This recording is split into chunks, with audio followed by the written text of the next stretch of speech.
경종의 선의를 받은 왕치는 나이 22살에 고려 6대왕 성종이 되었다.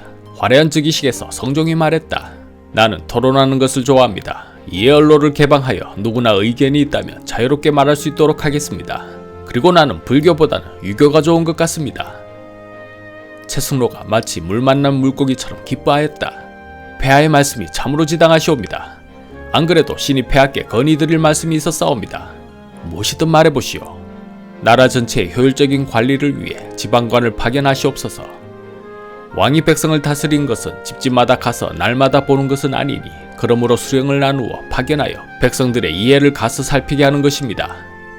태조께서 후삼국을 통합한 후 외관을 두려고 하셨지만 대개 초창기였으므로 겨를이 없었습니다. 지금 살펴보면 지방의 토호들은 매번 공무를 핑계삼아 백성을 참탈하므로 민이 명을 감당하지 못합니다. 정컨대 외관을 두소서. 비록 한꺼번에 다 파견하지 못한다 하더라도 먼저 십수주연을 아울러 외관 한 명을 설치하고 각 외관에 두세 명의 관원을 설치하여 백성들을 보살피고 어루만지는 일을 맡기시옵소서. 좋은 의견이요. 임금이 백성을 모두 살필 수는 없어 지방 곳곳에 수령을 파견하였지만 문제는 이들이 짐의 뜻대로 백성들을 돌보느냐 하는 것이요. 아무리 짐이 좋은 제도를 마련하여 실행하더라도 지방 수령들이 제대로 이행하지 못한다면 무슨 소용이 있겠소. 성종은 최승로의 건의를 받아들여 지방 12곳에 관리를 파견하였고 이를 12목이라 하였다. 파견된 관리는 목사라 했다.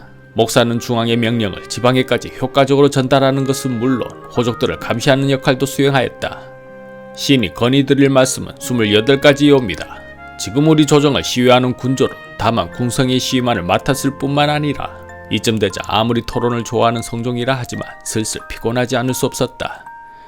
잠깐 기다리시오. 짐이 모두 기억할 수 없으니 5품 이상의 관리들은 생각을 정리한 글을 올려 현재 정치의 좋고 나쁜 점을 논하시오.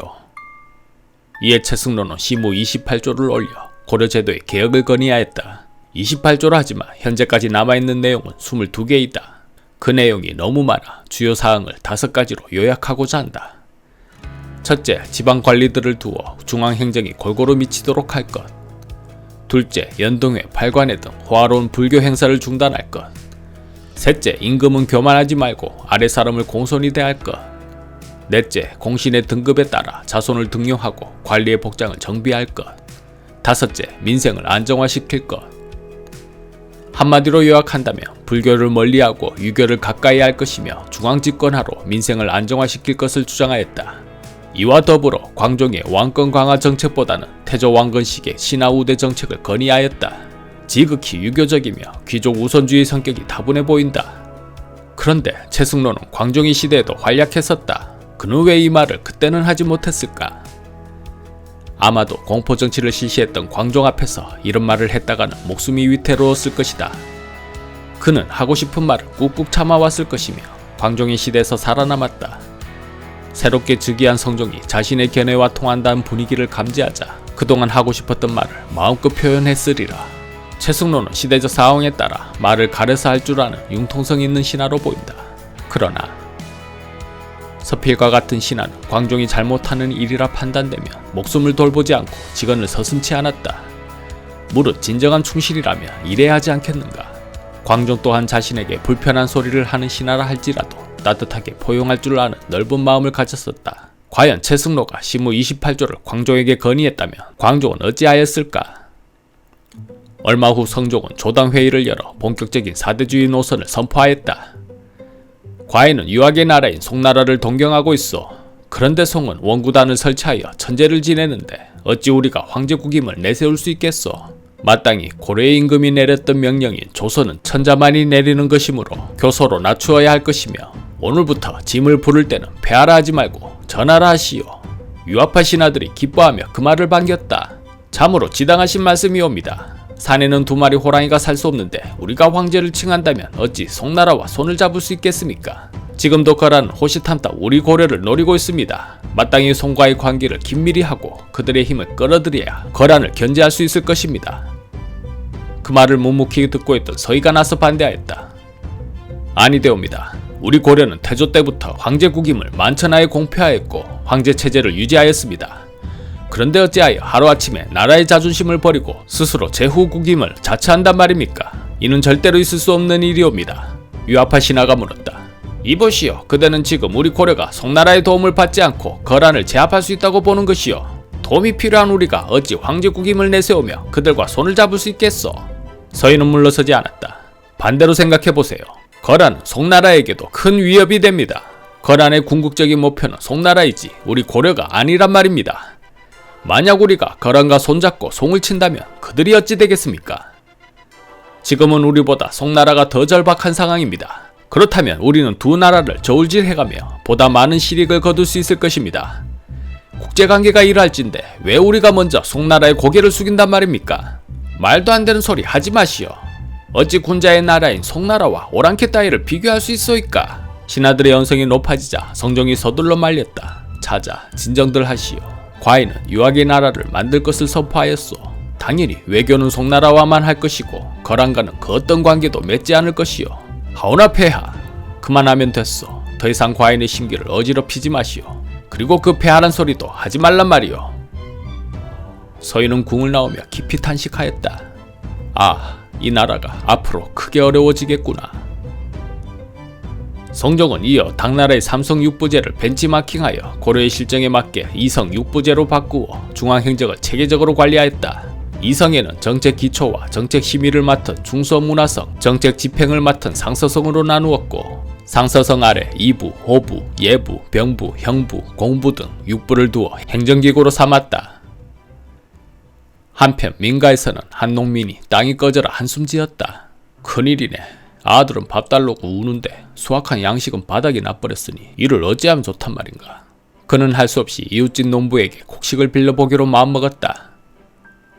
이런 말 하기 참 그렇지만 우리 집에 먹을 식량이 모두 떨어져 버렸네. 어떻게 곡식 좀 빌려줄 수 있을까? 내 가을에 수확하면 꼭 갚겠네. 이웃 농민은 무겁게 고개를 저었다.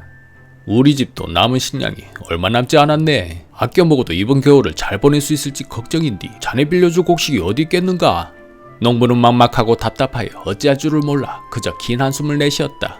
그런데 자네는 그 이야기를 못 들었는가?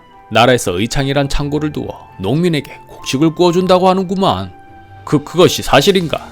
아, 그러지 말고 나랑 같이 개경에 가보세. 나도 빌려야 하니께. 986년 성종은 국립구호기관으로 의창을 설치하여 어려운 백성에게 곡식을 대출해 주었다. 평소 국가에서는 곡식을 저당해 두었다가 백성들이 경제적으로 어려움을 겪을 때 양식을 빌려주는 제도였다. 이 곡식 창고는 각 군현의 수령과 향리들이 관리하였지만 그들이 마음대로 분급할 수는 없었고 국가의 허락과 시행명령을 일일이 받고 행정 절차를 통해야만 할 수 있었다. 창고 설치는 태조 왕건 때 흑창이라는 이름으로 처음 이루어졌었고 성종은 흑창의 곡식을 더 보충하여 의창이라 이름 지었다. 제도적으로는 고구려의 진대법, 고려 광종의 제위보와 유사하였다. 이와 같은 민생 안정을 추구한 성종의 통치에 백성들은 크게 기뻐하며 누구나 할 것 없이 임금을 칭송하였다. 지금의 우리 폐하께서는 광종 못지않은 성군일세 그려. 그때도 우리 같은 힘없는 백성들이 살기 좋은 세상이었지만 앞으로 더 좋은 세상이 열릴 것 같네 그려. 그러던 어느 날 최숙로가 성종을 알려하였다. 폐하, 광종 때에 이르러 비로소 노비를 암험하여 그 옳고 그름을 판별하도록 명령하셨으니 이에 공신들은 탄식하고 원망하지 않는 자가 없었으나 이에 대해 간하는 자도 없었으며 대목 왕후께서 간절하게 간청하셨으나 광종께서는 듣지 않았습니다. 이에 천례들이 뜻을 얻어 존귀한 사람들을 능멸하고 깔아뭉개고 다투어 허위 사실을 끌어다가 본래 주인을 모함한 것을 이루 다 기록할 수 없었습니다. 광종께서는 스스로 화근을 만들어 놓고 능히 끊고 막지 못하셨으며 말년에 이르러서는 잘못 죽인 것이 매우 많아서 덕망을 잃은 것이 컸습니다.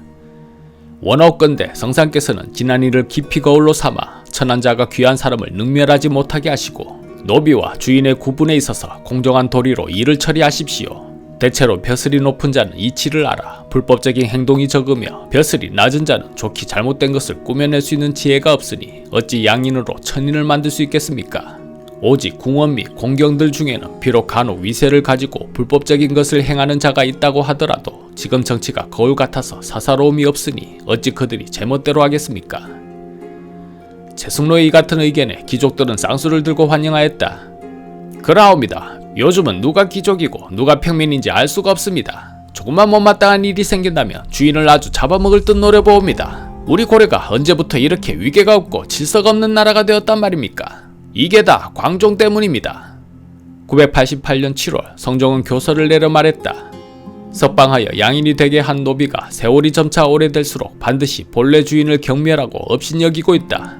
지금 혹시 본래의 주인을 대신하여 배를 타고 전쟁터에 나갔거나 혹은 여묘를 3년 동안 한 자는 그 주인이 유사에 아뢰어 그 공로를 자세히 점검해 본 다음 나이 40세가 넘는 자는 면천시키는 것을 허락하라. 그러나 만약 본래의 주인에 대해 욕하거나 또는 본래의 주인이 친족과 서로 다툰 자는 천민으로 되돌려 부리도록 하라. 이렇게 성종은 귀족들의 끈질긴 요구를 받아들여 광종 때에 실시한 노비 안건법과 정반대되는 노비 환천법을 만들어 양인이 되었던 자들을 다시 노비로 되돌리는 법을 시행해버렸다. 백성들이 크게 탄식하였다. 그런 게 어딨노? 물론 노비 환천법은 본래의 주인에게 버릇없이 대하는 자들을 다시 천민으로 되돌린다는 조건이 있었지만 그것을 판단하는 것은 오직 귀족들의 시각이었으므로 당연히 귀족들에겐 유리하고 백성들에게 크게 불리한 제도였다. 야, 니 방금 내 꼬라봤나? 아니옵니다. 그럴 리가 있겠사옵니까? 꼬라봤잖아. 안되겠다. 닌 오늘부터 천민이다. 992년 성종은 태조 왕건의 교육기관인 경학을 정비하여 국자감이라는 국립교육기관을 세웠다. 명실상부 고려 최고의 학교였고 학생들은 귀족의 자제들이 다녔다. 상품 이상의 자제는 국자감, 5품 이상의 자제는 태학, 7품 이상의 자제는 유학부, 율학, 서학, 산학, 잡학을 공부하였다.